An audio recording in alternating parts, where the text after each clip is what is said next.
తేడా వస్తే తోక కట్ చేద్దాం. పదమేనా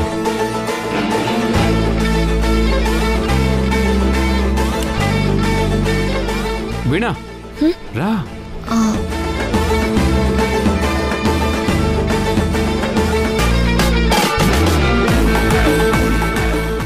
నా కూతురికి దక్కాల్సిన సంతోషాలన్నీ వీళ్ళకెవరికో దక్కుతున్నాయి.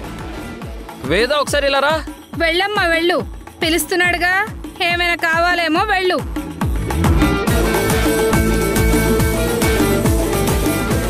అబ్బబ్బబ్బా, వీళ్ళ సరసాలు చూడలేక చస్తున్నాను. ఇప్పుడప్పుడే వీళ్ళకి పెళ్ళాల మీద మోజు తీరేటట్టు లేదు.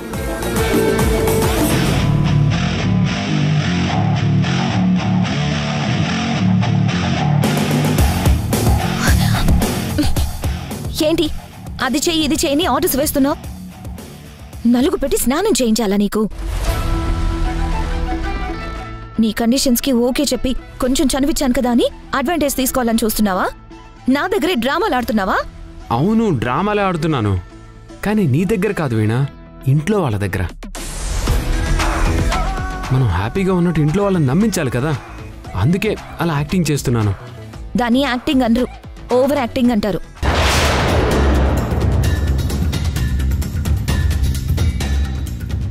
వాళ్ళకి ఏ డౌట్ రాకుండా ఉండాలంటే మనం ఈ మాత్రం క్లోజ్గా ఉంటున్నట్టు బిహేవ్ చేయక తప్పదు వీణా. లేదు, అసలు ఇవన్నీ నాకు ఇష్టం లేదు. ఇలా ఉండడం నా వల్ల కాదు. ట్రై టు అండర్స్టాండ్ వీణా, నేనేమీ నీతో కావాలని ఉండట్లేదు. ఇప్పుడు మనం ఇంట్లో వాళ్ళ దృష్టిలో హ్యాపీగా లేకపోతే ఇది చాలా దూరం వెళ్తుంది. ఎంత దూరం అంటే చివరికి మన టాపిక్ని డివోర్స్ వరకైనా తీసుకెళ్తారు. అప్పుడు నువ్వెవరో నేనెవరో. ఇదంతా నీకు ఓకేనా? చెప్పు వీణా.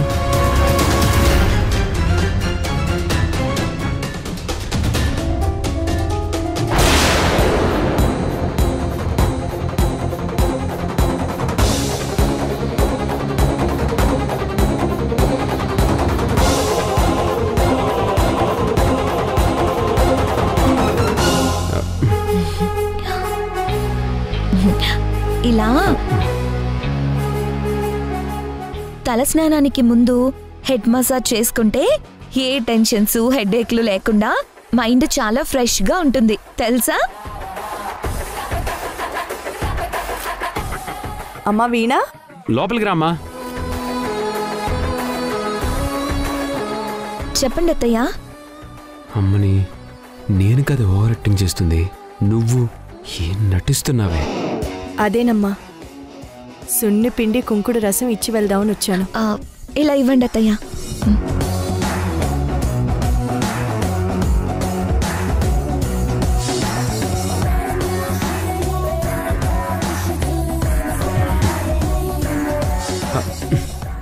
ఇంతే, ఇంట్లో వాళ్ళ ముందు ఇలా యాక్ట్ చేస్తే చాలు, మిగిలింది నేను చూసుకుంటాను.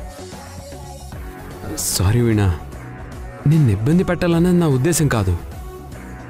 మన వాళ్ళందరికీ మనం హ్యాపీగా ఉన్నామని తెలియాలనే ఇదంతా. నా వల్ల నీకే టెన్షన్స్ ఉండవు, నా లిమిట్స్లో నేను ఉంటాను.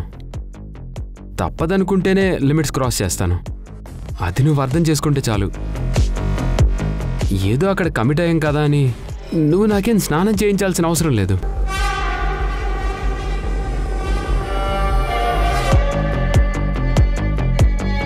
ఇంట్లో వాళ్ళ ముందు యాక్టింగ్ చేస్తున్నాడా లేక నా ముందు యాక్టింగ్ చేస్తున్నాడా? అక్కడేమో అలా, ఇక్కడేమో ఇలా. అసలు రిషి బిహేవియర్లో ఇంత చేంజ్ అంటే నమ్మచ్చా?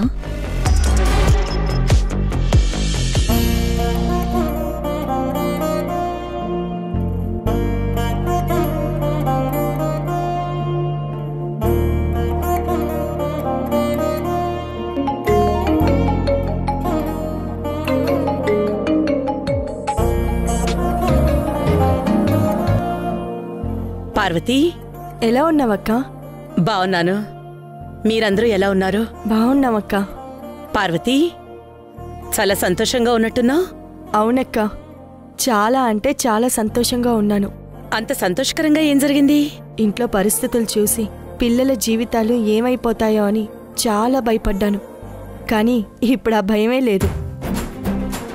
మన కొడుకులు కోడళ్ళు చాలా ఆనందంగా ఉంటున్నారు. ఎంతలా అంటే వీణ అప్పుడే రిషికి తలంటి స్నానం చేయించేస్తుంది. నిజమా? నిజమా ఏంటక్కా? నిజం.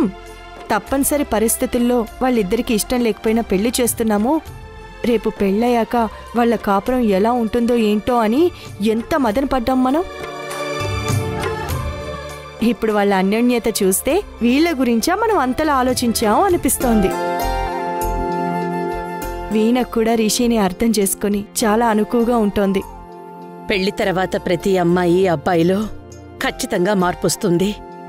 ఒకరు అర్థం చేసుకుని అణుకువగా ఉండాలి, మరొకరు ప్రేమ ఆప్యాయతలు పంచుతూ స్నేహంగా ఉండాలి. అప్పుడే ఆ కాపురం ముందుకెళ్తుంది. పెళ్లి తర్వాత వాళ్ళిద్దరిలో మార్పొస్తుందని నేను అనుకున్నాను, కానీ ఇంత త్వరగా అది ఇంతలా మార్పొస్తుందని అస్సలు అనుకోలేదక్కా. వాళ్లలో మార్పు నిజమైందే అయితే వాళ్ళ జీవితం సంతోషంగా మారుతుంది, లేదంటే ఇప్పటికంటే ఎక్కువగా దిగజారిపోతుంది. బాగుండాలనే కోరుకుంటున్నాను పార్వతి. లేదక్కా, నువ్వు దగ్గర లేవు కాబట్టి నీకు తెలియడం లేదు. కళ్ళారా చూసిన నేను చెప్తున్నాను కదా, వాళ్ళు చాలా ఆనందంగా ఉన్నారు. ఇంకా శ్రీవేద ఎలా ఉన్నారు? వాళ్ళ గురించైతే అస్సలు చెప్పక్కర్లేదు. ఒకరిని విడిచి ఒకరు అస్సలు క్షణం కూడా ఉండలేకపోతున్నారు. ఇక నుంచి రిషి శ్రీ జీవితాల్లో ఇక ఏ సమస్య ఉండదక్కా. ఆయన సంగతేంటి? భాగ్యం వాళ్ళని సంతోషంగా ఉండనిస్తోందా?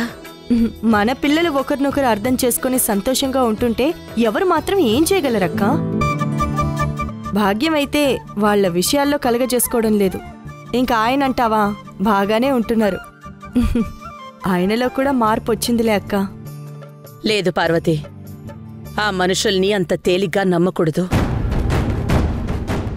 ప్రేమతో దగ్గరైతే క్రూర జంతువు కూడా తిరిగి ప్రేమనే చూపిస్తుంది అంటారు గాని ఆయన ప్రేమగా నటిస్తూ దగ్గరవుతారు. అందర్నీ నమ్మించి వంచన చేస్తారు. లేదులే అక్క, నా మీద నీకున్న ప్రేమ, నీ భయం ఆయన విషయంలో ఇలా మాట్లాడిస్తున్నాయి. నిజానికి ఆయన ఇదివరకట్లా అయితే లేరు.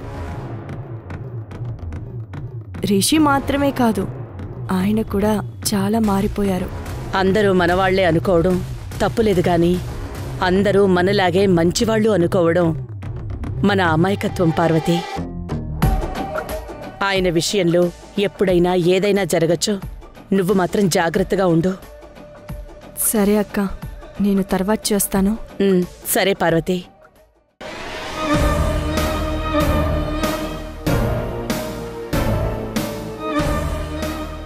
పార్వతి, నీ మంచితనం ఆయన్ని మంచివాడే అంటుంది.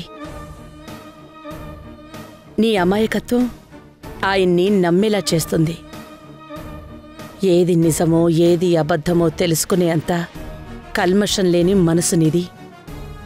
కాబట్టే నిన్ను ఇలాంటి భ్రమలో బ్రతికేలా చేస్తున్నాడు ఆయన. పిల్లలు సంతోషంగా ఉండడం చూడలేని మనిషి ఇలా కామ్గా ఉంటున్నాడు అంటే తుఫాను వచ్చే ముందు ప్రశాంతతలా ఉంది. ఆయన ఏదో ప్లాన్ చేస్తున్నారని అర్థం. కానీ ఏం చేస్తారు? ఆయన నిశ్శబ్దం దేనికి సంకేతం? ఏం జరిగినా సరే ముందుండి ఎదుర్కోవాలి. అంతకు మించి మరో దారి లేదు.